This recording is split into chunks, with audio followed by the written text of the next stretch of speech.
Share market में STT charges क्या होते हैं और कितने लगते हैं किस तरह के ट्रांजैक्शन पे। तो सबसे पहले हम समझते हैं कि एसटीटी क्या होता है, ये क्यों लगाया जाता है और इसकी वजह से क्या हमको बेनिफिट भी कुछ मिलते हैं या नहीं, वो बात करते हैं। तो एसटीटी का फुल फॉर्म होता है सिक्योरिटी ट्रांजैक्शन टैक्स। तो ये एक तरह का टैक्स है जो गवर्नमेंट लगाती है जब भी आप एक्सचेंज पे कोई भी ट्रांजैक्शन करते हैं, चाहे वो आप शेयर बाय कर रहे हो, सेल कर रहे हो, फ्यूचर्स में ट्रांजैक्शन कर रहे हो या ऑप्शंस में ट्रांजैक्शन कर रहे हो। जब भी आप ट्रांजैक्शन करते हैं तो उस पर एक एसटीटी लगता है जो गवर्नमेंट ऑफ इंडिया को जाता है। अब आप बोलेंगे कि टैक्स तो नॉर्मली प्रॉफिट पर लगना चाहिए, तो ये तो हर ट्रांजैक्शन पे लग रहा है। ऐसा नहीं है कि टैक्स सिर्फ प्रॉफिट पे लगता है। जैसे हमारे देश में आपने देखा होगा जीएसटी जो है, वो आप कुछ भी चीज़ खरीदने जाते हैं तो हर चीज़ पे नॉर्मली जीएसटी लगता है। तो इसी तरह से जब आप शेयर मार्केट में कोई शेयर खरीदते या बेचते हैं तो उस पर जो है एसटीटी एक टैक्स होता है जो सेंट्रल गवर्नमेंट लगाती है। अब ये किस पर कितना लगता है, तो मैं आपको ये एक एग्जाम्पल पेज है, ये ज़ीरोधा का है, लेकिन मैं ये बता रहा हूँ ये जो है सिर्फ ज़ीरोधा के लिए ही मान्य नहीं है। ये एसटीटी हर ब्रोकर पे लगेगा और इक्वल अमाउंट लगेगा। आप किसी भी ब्रोकर के साथ आप अकाउंट खोलें, मैं कौन से ब्रोकर के साथ ट्रेड करता हूं वो लिंक आपको नीचे मिल जाएंगे, लेकिन आप किसी भी ब्रोकर के साथ अकाउंट खोलें, एसटीटी आपको सब में सेम लगेगा। अब कितना लगता है उसकी बात करते हैं। सबसे पहले हम बात करते हैं कि अगर आप कोई शेयर खरीदते हैं और आज नहीं बेचते हैं, कल बेचते हैं, परसों बेचते हैं, 1 साल बाद बेचते हैं, 10 साल बाद बेचते हैं, इन शेयर्स को हम बोलते हैं डिलीवरी शेयर। यानी शेयर जो आपने खरीदे, आपके डीमेट अकाउंट में आए और उसके बाद आपने बेचा, नेक्स्ट डे, 1 हफ्ते बाद, महीने बाद, साल बाद।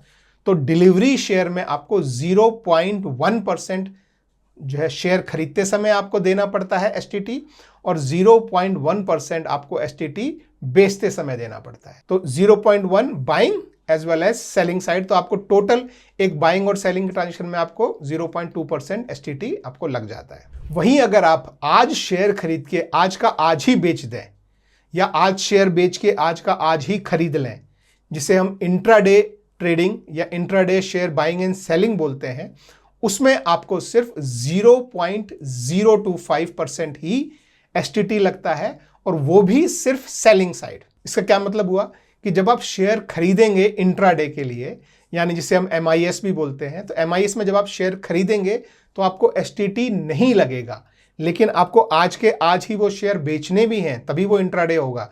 अगर आज नहीं बेचे तो वो फिर जो है सीएनसी बन जाता है, पोजिशनल हो जाता है। तो आज जब आप बेचेंगे तो बेचते समय आपको जो भी आपका टोटल अमाउंट है उसके ऊपर 0.025% आपको एसटीटी लगता है।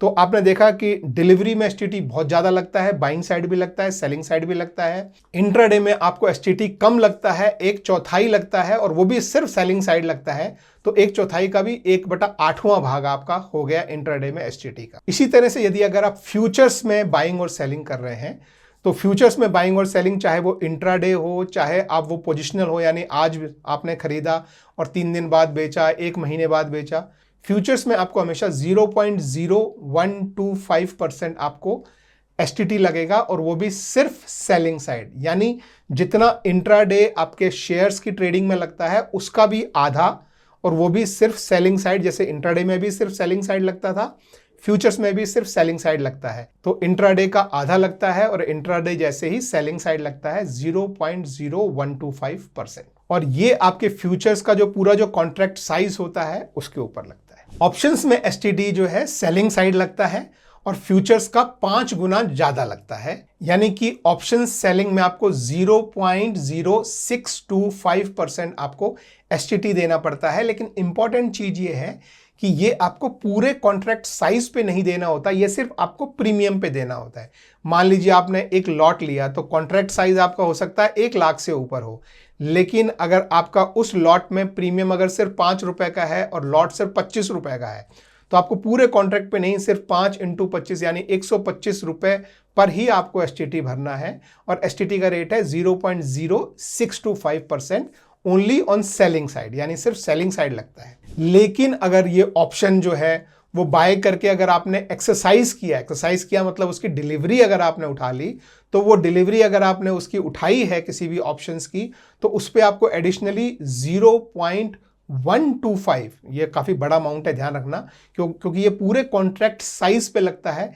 0.125 आपको STT लगेगा, और ये प्रीमियम पे नहीं, ये आपके पूरे कॉन्ट्रैक्ट साइज पे लगेगा। तो कोशिश ये करें कि आपको ऑप्शंस में कभी भी आपको डिलीवरी देनी या उठानी ना पड़े। तो दैट इज इट दोस्तों। आई होप आपको समझ में आया होगा कि आपको शेयर्स में intraday, delivery, futures and options में आपको कितना STT देना होता है। अगर वीडियो हेल्पफुल रहा हो तो एक थम्स अप जरूर दीजिएगा और मेरे चैनल को सब्सक्राइब कीजिए। Bye bye.